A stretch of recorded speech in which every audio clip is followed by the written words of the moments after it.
தாய் தமிழ் உறவுகளுக்கு வணக்கம். லட்சியத்தில் உறுதி கொண்டு தம்பிமார்களை உருவாக்கி தமிழகம் முழுவதுமாக 60 வருடங்கள் அரசியல் வரலாற்றை புரட்டி போட்டுக் கொண்டு இருக்கிறார் என்றால் நம் உயிர் அண்ணன் செந்தமிழன் சீமான் ஒருவராகத்தான் இருக்க முடியும். உறவுகளே, நீங்க நினைச்சு பாருங்க, இந்த 60 வருட காலமாக இந்த சேலாஸ் பகுதியாகப்பட்டது எத்தனையோ அரசியல் கட்சிகள் இந்த இடத்திலே பேசியிருக்கலாம். ஆனால் ஒரு சாமானிய மனிதனுடைய வாழ்வாதாரமும் அவருடைய வாழ்க்கை தரமும் எப்படி இருக்குது என்று நான் பார்த்தால் உண்மையிலேயே வெட்கக்கேடுக்கு மிக மிக ஒரு வெட்கக்கேடாக இருக்கிறது. உறவுகளே, 2 வார்த்தைகளை உங்கள் முன்னால் நான் சொல்லிவிட்டு நான் கடந்து செல்லலாம் என்று ஆசைப்படுகிறேன். இந்த மண்ணிலே பிறந்து வளர்ந்து ஆளாகி இருப்பதற்கு ஒரு வீடு இல்லாத அளவுக்கு இந்த பிள்ளைகள் இருக்கிறார்கள் என்றால், சரியான ஒரு வேலை வாய்ப்பு இல்லை என்று இருக்கிறார்கள் என்றால், இந்த 60 வருட காலமாக ஆண்ட இந்த திருட்டு கூட்டமாகத்தான் இருக்கிறது. முகநூலிலே நாம் பார்த்த வண்ணமாக இருக்கிறோம். நான் சற்று நேரத்துக்கு முன்பதாக கூட பார்த்தேன். திருமா எதிர்க்கிறார், திராவிட முன்னேற்ற கழகம் எதிர்க்கிறது, அனைத்து இந்திய அண்ணா திராவிட முன்னேற்ற கழகம் எதிர்க்கிறது, காங்கிரஸ் எதிர்க்கிறது, பாஜக எதிர்க்கிறது, தமிழக வெற்றி கழகம் எதிர்க்கிறது. ஏன் நாம் தமிழர் கட்சியை எதிர்க்க வேண்டும்? இதுதான் இங்க உள்ள சாமானிய மனிதனுடைய குரலாக இருக்கிறது. நீங்க நினைச்சு பாருங்க, வந்தவன் போனவன் அத்தனை பேர் இந்த இடத்துல ஆண்டிருக்கான். இந்த மண்ணிலே பிறந்து வளர்ந்து ஆளாகி 13 கோடி என் தொப்புள் குடி உறவுகள் உலகம் முழுவதுமாக வாழ்ந்து வரக்கூடிய இந்த காலகட்ட சூழலில் உலகத்திலேயே முதல் மொழியாக தோன்றிய மொழி எம்மொழி தாய்மொழியாக இருக்கிறது. இது நான் சொல்லவில்லை, அமெரிக்கா பல்கலைக்கழகம் சொல்லுகிறது. இந்த மொழியில் இருந்துதான் அனைத்து மொழியும் பிரிந்தது என்று. ஆனால் ஒவ்வொரு வார்த்தையிலும் தமிழன் எழுந்து அவன் உண்மையை சொல்லுகின்ற வேளையிலே அவன் அந்த இடத்திலே விழப்படுகிறான். தமிழன் என்று சொன்னவுடனே இவனுக்கு தாங்க முடியவில்லை. ஆனால் திராவிடன் என்று சொன்னான், ஆசைப்பட்டான். இந்து என்று சொன்னான், சந்தோஷப்பட்டான். ஆனால் திராவிடன் சொல்லுகிறார், நீ கோவிலுக்கே போகாது. இங்க இருக்க என் தாய் தன் சொந்தங்களே, நீங்க நினைத்து பாருங்கள், நீ கோவிலுக்கே போகாது. ஆனால் இந்துக்களே ஓடி வாருங்கள் என்று பாஜக அன்போடு அழைக்கிறது. ஆனால் கோவிலுக்குள் போகின்ற வேளையிலே நீ இழக்கப்பட்டவன் உள்ளே வர வேண்டாம். எங்கடா நாங்க போறது? இந்த நாம் தமிழ் பொதுக்கூட்டத்தில் கேட்கிற எங்க போறது? தமிழ் இனம் அவன் சிந்திக்கவே கூடாது, அவனுக்கு சிந்தனையா வந்து வரக்கூடாது. இந்த 2 திருட்டு திராவிடர்களோட ஒரே நோக்கம் நீங்க நினைச்சு பாருங்க, அவன் சிந்தனையா அவனுக்கு வந்துடக்கூடாது.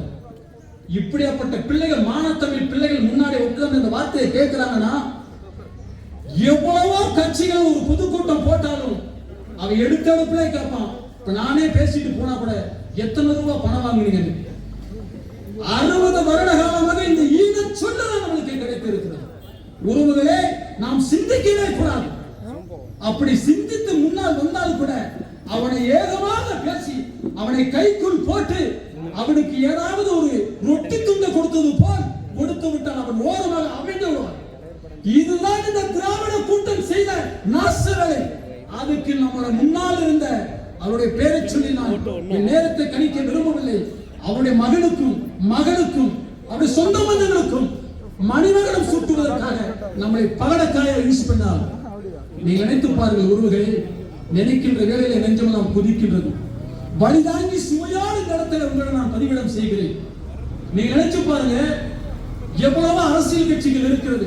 சமீபத்தில் கூட நம்மளுடைய அருமை சகோதரர் தமிழக வெற்றி கழகத்தோட மாநாடு போட்டாங்க. ஒரு கட்சிக்காரன் நாம் தமிழர் விட்டு ஒரு துண்டு சீட்டு நாம பேசிட்டு இருக்கோம். என் பெத்த பிள்ளை இன்னைக்கு 2 பிள்ளை இந்த இடத்துல பேசும் பாத்துங்க. எப்படி நீங்க பார்க்க தான் போறீங்க. உறவுகளே, கடைசி வாய்ப்பு நம் உயிர் அண்ணன் செந்தமிழன் சீமான்.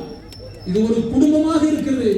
லட்சியத்தில் உறுதிகொண்டு வெறியோடு அண்ணன் வந்து கொண்டிருக்கிறார். அடுத்த தேர்தல் களம் நாம் தமிழர் பிள்ளைகளுக்கு தேர்தல் அல்ல, அது ஒரு போர்க்களமாகத்தான் இருக்கிறது.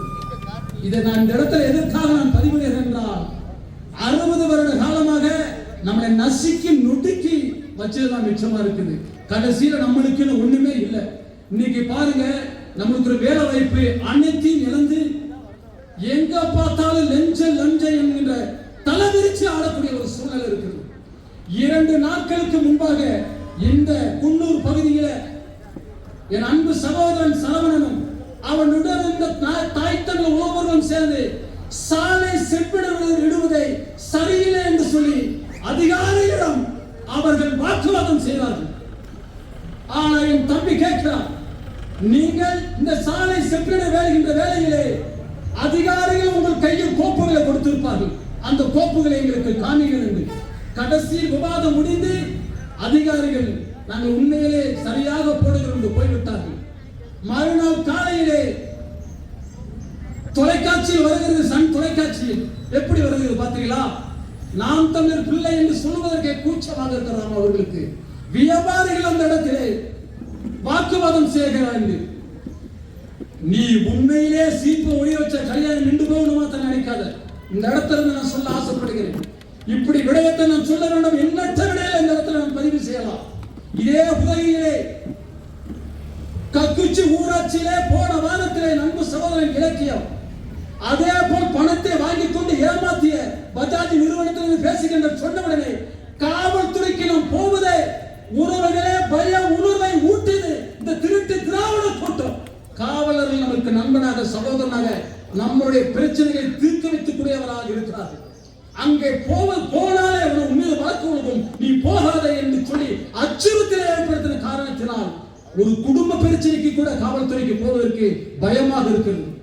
ஆனால் நம் உயிர் அண்ணன் செந்தமிழன் சீமானுடைய வாய்மொழிக்கு இணங்க அந்த தமிழ் உணர்வை கற்றுக்கொண்ட பிள்ளைகள் துணிந்தவனுக்கு தூக்கு மேடை பஞ்சிமத்தை அது நாம் தமிழர் பிள்ளைகளுடைய சரித்திரத்தில் எழுதியிருக்கிறது போல் அன்பு தம்பி செல்வமும் பாலகிருஷ்ணனும் அந்த காவல்துறை அதிகாரிடம் முறையீடு செய்கின்ற வேலைகளை உடனடியாக அந்த பணம் திருப்பிப்பட்டது.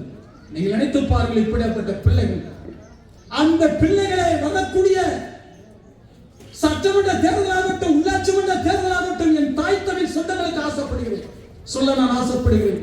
அதே போல் சிறுவில்லிபுத்தூர் தொகுதியில் இருந்து என் அன்பு சகோதரன் நானும் ஐயா பல்லடத்தை சேர்ந்தவர்களும் நாங்கள் களமாடி கொண்டிருக்கின்றோம். இது ஏன் நான் சொல்லுகிறேன் என்றால், அவர் ஒரு கட்டட தொழிலாளி. பதாகைகளை ஒண்டி வீரனுக்கு வைத்து உண்மையிலே உறவுகளை சேகரித்து அவர் கடுமையாக இந்த நாம் தமிழருக்காக இப்படியாப்பட்ட பிள்ளைகள் 236 தொகுதிகளிலும் எழும்பி விட்டார்கள். உறவுகளே, இதை நாம் சிந்தித்து பார்க்க வேண்டிய ஒரு காலகட்ட சூழ்நிலையில் இருக்கிறோம். நினைத்து பாருங்கள், இந்திக்காரர் இங்கே வந்து இந்த அளவுக்கு ஒரு ஆதிக்கம் செலுத்தக்கூடியவர் ஒரு சூழ்நிலை உருவாக்கிறது என்றால் இது யாருனால் நீங்க நல்லா நினைச்சு பாருங்க. அவன் வட மாநிலத்திலிருந்து இங்க வந்திருக்கிறானா, அவன் பீகார், குஜராத், அஸ்ஸாம், உத்தரப்பிரதேசம், நாகாலாந்து சொல்லிக்கொண்டே போகலாம். அங்க ஆளக்கூடிய அந்த மாநில முதல்வரும் அங்க இருக்கக்கூடிய நிர்வாகமும் ஒரு சீரழிந்து இருக்கின்ற காரணத்தினால் அவன் பிழைப்பை தேடி இங்க வருகிறான். யாரு மேல கீறினாலும் ரத்தம் ஒன்றுதான். ஆக மொத்தம் பிறந்ததெல்லாம் 10ஆம் மாசம் நான் என்று வந்தோரை வாழ வைக்கக்கூடிய தமிழகம் நாங்கள் வாழ வைக்கிறோம் அவர்.